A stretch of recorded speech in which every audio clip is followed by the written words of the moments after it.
Weeks, Ukraine has been battling brutal attacks from Russia on several fronts, including cyberspace. The war-torn country says this week it thwarted a sophisticated Russian hack on its power grid. Now officials have discovered dangerous malware aimed at the energy sector here in the U.S. Joining me now, former director of the U.S. National Security Agency and commander of U.S. Cyber Command, Admiral Michael Rogers. Admiral, thanks so much for coming on the show. Appreciate it. Well, thank you for the opportunity, Jack. So let's start with cyber. What have we learned about Russian capabilities from what they're doing in Ukraine? And the Wall Street Journal reported that it's almost as if the Russian B team is doing most of this hacking. Are we seeing their best stuff? And if not, why not? So I'm going to disagree slightly. First, I think part of the challenge is expectations. Historically, when we think of cyber in warfare, we generally think of this Pearl Harbor analogy. That implies a bolt out of the blue surprise event that produces catastrophic effect. And that's not what we've seen so far. But we have seen a lot of cyber activity, both offensive, the intention to penetrate networks, to have some sort of effect, to destroy them, degrade them, deny users' ability to access them, as well as significant cyber defense activity. So I wouldn't want anyone to think that to date, we're not seeing a lot of activity. Rather, what we're seeing has not generated the catastrophic effect that I think many people thought would be the norm.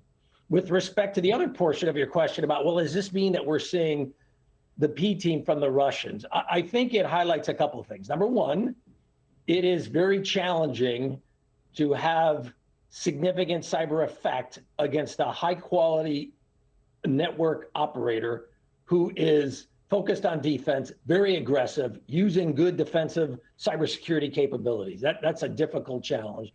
And that secondly, those kinds of activities, having been involved in these in my previous life, often take weeks and months. Lastly, what I think this shows about Russian cyber in some ways is, I think one of our takeaways, and we'll need to see what we learn over time.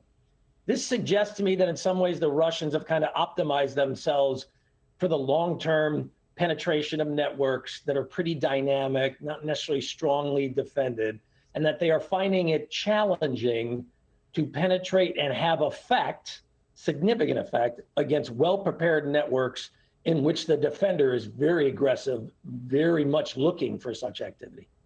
So speaking of that, I hope the U.S. is well defended. We heard this week that there was malware found that appeared to be aimed at U.S. infrastructure and might be particularly appropriate for liquefied natural gas, which makes me think I know who is responsible for this. What can you tell us about it, and how much of a threat is that? So look, targets associated with our critical national infrastructure. Think about energy. In this case, we were talking about liquefied natural gas. Targets associated with critical infrastructure like energy, think about the electrical grid, think about the financial infrastructure, think about transportation, aviation, as an example, think potentially about our healthcare infrastructure in the middle of a pandemic.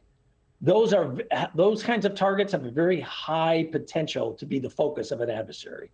We've seen that historically over the last decade or so, and I think you're seeing it now in the midst of this Russian activity against Ukrainian cyber, but also clearly the Russians are looking at the West and the U.S. as well in cyber.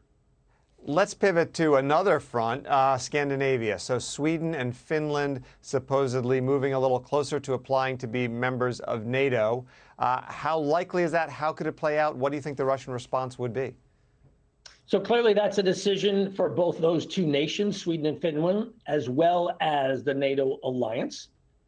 Both nations, Sweden and Finland, have a long history of interaction with NATO, both at times as participants in NATO activities, although they were not and are not NATO members, as well as sometimes as observers. They're each a little different to me. Sweden, remember, has no direct border with Russia. Finland, on the other hand, were it to become a member nation of NATO, it would double NATO's border directly with Russia.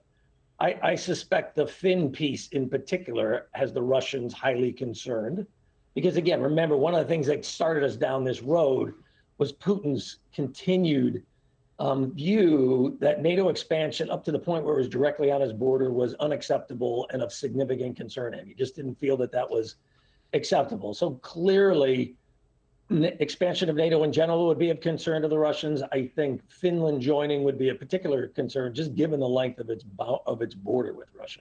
Sure.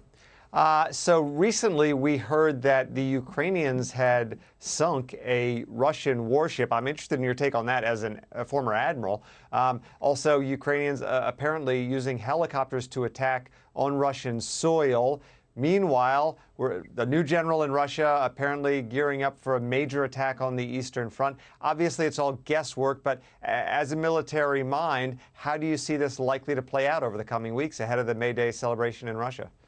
So clearly, I think you're seeing a Ukraine that is innovative, aggressive, not passive in any way, very focused, and also, I think, asking itself, how do we maximize the value of the capabilities that we have?